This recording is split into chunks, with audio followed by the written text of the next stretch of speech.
तुझी या हिम्मत की थी जो मुझे गाड़ी के सामू गाड़ी बिहारी थई। हटाए गाड़ी। अड़ो हशर कंदो साए राज दिसंदी। रस्तो सरकारी सालार खान यो तो इत्तेफाक थियो जो केस मुते पी वियो ऐं मां घणो वक्त जेल में रहस। हाणे मां पहाड़ थी बाहर निकतो आहियां। हाणे तुझू ये चालाकियूं न हलंदियूं सालार खान। हाणे मूं में जुर्रत बाहे ऐं हिम्मत बाहे। मां तुझो एड़ो हशर कंदुस जो तू याद रखंदे। तू मुझे अशर नशर कंदे जेकॾहिं मां चाहियां तो हिते जो हिते हींअर दफ़न करे छॾियां। दफ़न त हाणे तूं थींदे सालार खान। तोसां नवां पुराणा हिसाब करणा आहिनि। तूं मुझे बिन भाइरनि जो कातिल आहीं। मां तोखे न छॾींदुसि। मां तोखे कानून जे कटहड़े में अहिड़ो तकील ईंदुसि जो तू चरियो थी वेंदे। जॾहिं वो वक्त आयो त ॾिसी वठंदासीं। फिलहाल मुझे रस्ते तां गाड़ी हटाए। हटाए गाड़ी। गाड़ी तू हटा। मुझे गाड़ी जो रिवर्स गियर खराब आ। ॾिसां थो त कीअं नथी तुंहिंजी गाड़ी हटे।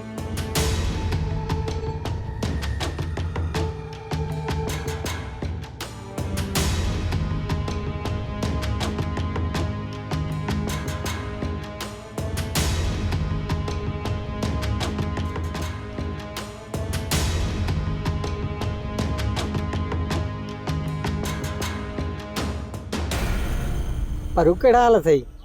घणनि ॾींहंनि खां पोइ ज़ाहिर थियो आहे। किथे रहंदो आहीं अॼुकल्ह? यार हाल ठीक न है। मुझे जिगरी यार सुल्तान है उन चाचो मलूक गिरफ्तार थी है। केड़े ॾोह में? चोरीअ जे ॾोह में। पर फिक्र छो थो करी? तो वारे हद जो सूबेदार असांजो यार आ। तुंहिंजो यार त असांजो यार। हिकु कलाक में ॾिस त आज़ाद थी वेंदो न। भला कंहिंजो बकीरू तो वारे यार चोरी कई वन। सच पुछो न तो मुझो दोस्त चोर न है। मिड़ई वडेरे चालबाज़ी करे उनके फासायो। तो वारे वडेरे जी त वंगार असां वही आया आहियूं।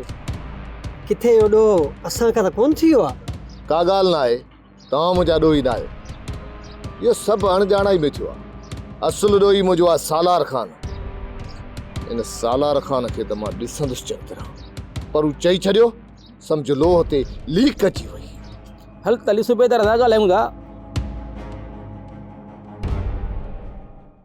सोप सीरियल सिंध जाई तमाम एपिसोड्स ॾिसो हाणे HD क्वालिटीअ में। विजिट करियो असांजो YouTube channel Sindh TV HD drama.